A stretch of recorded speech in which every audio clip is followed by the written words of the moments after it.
सारा बनाम सहारा से जुड़े हुए हमारे सभी कर्तव्योगी साथियों का और तमाम निवेशकर्तागण का एक बार फिर से यथार्थ पर हार्दिक अभिनंदन स्वागत है। साथियों, पिछला एपिसोड बहुत महत्वपूर्ण वार्ता का था, जिसमें वर्तमान की परिस्थितियों में जो भी समस्याएं थी उसको लेकर काफी बात हुआ। लगभग 14-15 मिनट के लगभग का वो वीडियो में बात किए थे। उसी को आगे बढ़ाते हुए मैं आपके बीच में अपनी बातों को फिर से रख रहा हूं, क्योंकि एक व्यक्ति विशेष के बारे में हमने उसमें कुछ एक खंडन किया था, कमेंट किया था। उसको लेके कुछ लोगों का फोन या कुछ लोगों की बातचीत हमसे हुआ है कि आप उनको क्यों फॉलो नहीं कर रहे हैं या क्यों उनकी बातें से असहमति दिखा रहे हैं। तो मैं ये कहना चाहूंगा कि मैं हिंदुस्तान में केवल एक ही संस्था का सहमति रखता हूं और उसी के साथ मैं अपनी बातों को रखने का प्रयास करता हूं, वो है सहारा इंडिया परिवार। इसके अलावा किसी भी व्यक्ति के साथ कोई भी सहमति किसी भी विचारों पर नहीं हो सकती, क्योंकि हमारा जो नैतिक कर्तव्य है वो या कोई उद्देश्य है वो केवल सहारा के निवेशकों का भुगतान, सहारा के कार्यकर्ताओं को रोजगार और संस्था के हित में जो भी बात है उसको कहना, बताना, सुनना। इसके अलावा किसी व्यक्ति अगर इन सबसे हटके कोई व्यक्ति किसी प्रकार की कोई बात करता है तो उससे हमारा कोई भी समझौता नहीं हो सकता। किसी प्रकार से उनके बारे में उनसे जो भी विचार हैं वो नहीं मिल सकते। इसीलिए आपके बीच में फिर से मैं अपनी बातों को कहने, बताने, समझाने आया हूं कि अपने दिलो दिमाग को किसी भी तरीके से इधर उधर भटकाने से बेहतर है कि फोकस इस बात पर किया जाए कि सहारा इंडिया परिवार, सुप्रीम कोर्ट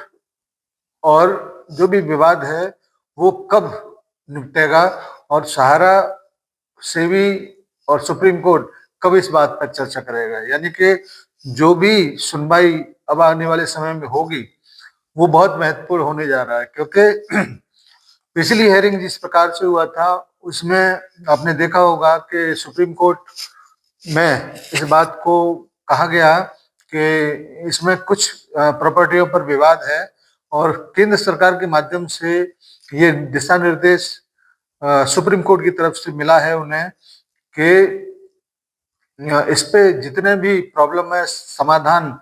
करके सुप्रीम कोर्ट के समक्ष में रखा जाए या उसके बारे में बताया जाए। क्योंकि आपको मैं बताना चाहूंगा कि अडानी के पास जो जमीन है वो सहारा की अपेक्षा में बहुत कम है। एक ड्रीम प्रोजेक्ट अडानी के माध्यम से उन जमीनों पर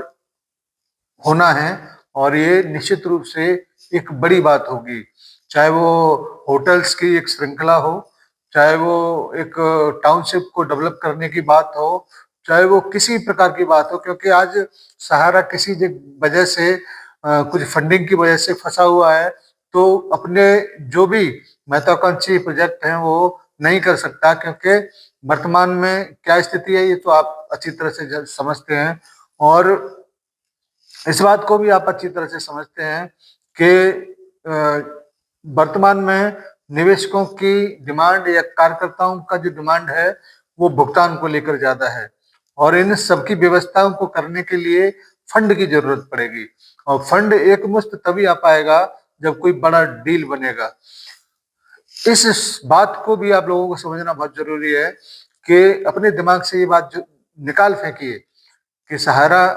की जो प्रॉपर्टी है उसके ऊपर कोई कब्जा कर लेगा, उसको छोटे मोटे दामों में कोई खरीद लेगा या मजबूरी का फायदा कोई उठाएगा। आपको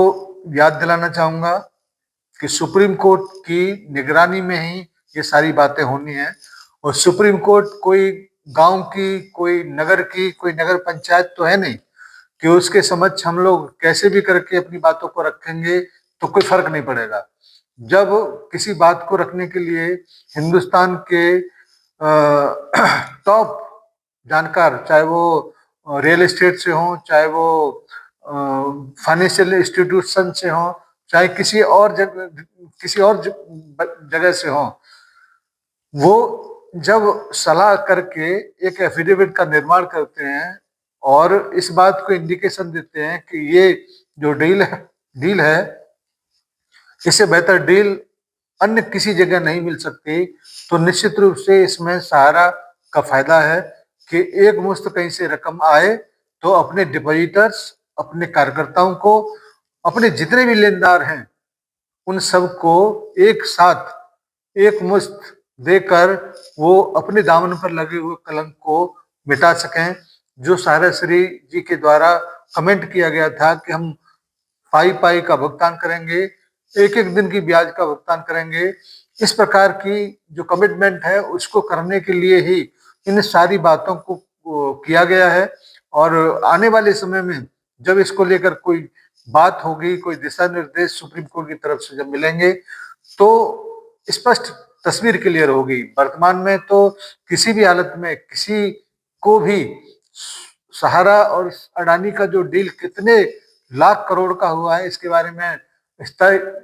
कोई पता नहीं है, लेकिन जिस टाइम पे ये कंफर्म हो जाएगा, जिस टाइम पर इस पर सुप्रीम कोर्ट का मोहर लग जाएगा और डील कितने लाख करोड़ का हुआ है वो ओपन हो जाएगा, उसके बाद आप ये देखिएगा कि किसी भी व्यक्ति की देनदारी सारण्य परिवार के ऊपर नहीं बचेगी। इसीलिए जब तक सुप्रीम कोर्ट का कोई भी फैसला, कोई भी दिशा निर्देश नहीं मिल जाता, आसपास में जितने भी लोग कहानी गढ़ रहे हैं, जितने भी लोग आपको बरगलाने की कोशिश करते हैं, आपके दिलो दिमाग में डिस्टरबेंस पैदा करते हैं, उन सब से आप लोग दूरी बनाइए तो आप अपने परिवार के साथ स्वस्थ तरीके से रह पाएंगे। अन्यथा बीपी शुगर तो है ही है, कुछ उल्टा सीधा और कर लिए तो लेने के देने पड़ जाएंगे। इसलिए जब तक सुप्रीम कोर्ट, क्योंकि आज तक सुप्रीम कोर्ट ने सहारा को दोषी नहीं ठहराया है, केवल जो 24,000 करोड़ में रकम जो जमा नहीं कराई थी उसको न कराने की वजह से ही केवल कंटेंट का केस है, बाकी का कोई केस सुप्रीम कोर्ट पर नहीं है, और है भी तो केवल फंडिंग न होने की वजह से है। अगर पैसा अगर जेब में है तो आप लोग देख ही सकते हो कि हर जरूरत को पूरा किया जा सकता है। पैसा नहीं है तो आप केस कर लो, फांसी की सजा दे दो, चाहे कुछ और दंड कर दो, कोई फर्क नहीं पड़ने वाला, क्योंकि उसके हाथ में कुछ नहीं है। इसीलिए ये सब चीजों को खत्म करने के लिए कुछ प्लानिंग शीर्ष प्रबंधन की तरफ से किया गया था और उसको जमीन पे उतारने के लिए, उसमें कोई जो भी ऑब्जेक्शन है उनको दूर करने के लिए केंद्र सरकार के माध्यम से जो भी समय लिया जा रहा है, उस समय के बाद जब सुप्रीम कोर्ट के पटल पर उन सारी चीजों को रखा जाएगा तो निश्चित रूप से सारी समस्याएं समाप्त हो जाएंगी। और हम लोग भी इसी इंतजार में हैं कि जिस दिन सुप्रीम कोर्ट की तरफ से आपका भुगतान का, कार्यकर्ता का, लाभांश का जैसे ही दिशा निर्देश मिलता है उस वक्त ही हम लोगों का जो भी जिम्मेदारी आज की डेट में हम लोग उठाते हैं, समाचार देने का, सूचना देने का,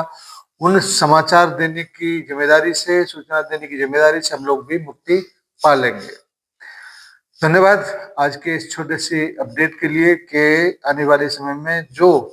सुप्रीम कोर्ट का सुनवाई होने जा रहा है वो कितना महत्वपूर्ण है, इस बात को आप लोग समझ गए होंगे। और सुप्रीम कोर्ट की सुनवाई तक आप लोग किसी के भी बहकावे में नहीं आएंगे और अपनी संस्था के ऊपर भरोसा बनाए रखेंगे, क्योंकि आज अगर संस्था है तभी हम और आप हैं, तभी भुगतान हो पाएगा, तभी निवेशक सुरक्षित रहेगा, तभी कार्यकर्ता सुरक्षित रहेगा। अगर संस्था के द्वारा अगर आंदोलन का अगर बात किया जाए तो संस्था एक इशारा करेगा, सब लोग सड़क पे आ जाएंगे। जब वो खुद नहीं चाहता कि कोई भी इस प्रकार की कार्रवाई हो तो हम लोग कोई राइट नहीं बनता कि हम किसी भी प्रकार से इन सारी चीजों को बिगाड़ने का काम कर रहे हैं। धन्यवाद सभी को। महत्वपूर्ण ये वीडियो आप सभी अपने साथियों तक अपने सोशल मीडिया के हैंडल पर जरूर इसको शेयर करेंगे। धन्यवाद सभी को, सादर सारा प्रणाम, जय हिंद।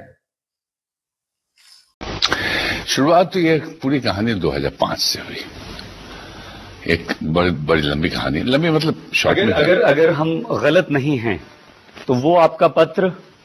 जो आपने राष्ट्रपति उस वक्त के लिखा था, क्या ये वही कहानी है? कुछ अभी वो नई एक बात नहीं शुरू करो तो अच्छा है। अभी ऐसे ही बहुत कुछ लड़ाई चल रही है, वो एक नया फ्रंट ओपन हो जाएगा, कभी उस बात को भी हम सामने लाएंगे। लेकिन क्या आपको लगता है सुब्रत रॉय जी कि वो जो आपका खत लिखना था वो उसका बदला आपसे कई चीज मिल गया इसमें। 2005 से शुरू हुआ रिजर्व बैंक में, सेबी में कुछ नहीं था उस समय जी। रिजर्व बैंक में हम लोग आरएनबीसी बहुत अच्छा चल रहा था। इवन गवर्नर ने कहा था आरएनबीसी बहुत अच्छी चीज है, क्योंकि आरएनबीसी में फाइनेंशियल इंक्लूजन था। हम लोग गरीब लोग, मतलब बहुत अच्छा योजना था, बहुत अच्छी तरह चल रही थी। 2008 में लाके इन लोगों ने हमें बड़ा गलत तरीके से, एकदम फिल्मी तरीके से प्रोहिबिशन ऑर्डर डाल दिया। प्रोहिबिट ऑर्डर मतलब पूरे हिंदुस्तान में फैला, मतलब मीडिया में जाता है, और ये होता है जब तुरंत बंद करो सबका पेमेंट कर दो, ये होता है प्रोहिबिट ऑर्डर। हम गए हाईकोर्ट ने तुरंत हमको सपोर्ट किया और बल्कि एक स्ट्रिक्चर दे दिया आरबीआई को, ये गलत करे, हाई हैंडेडनेस आपका।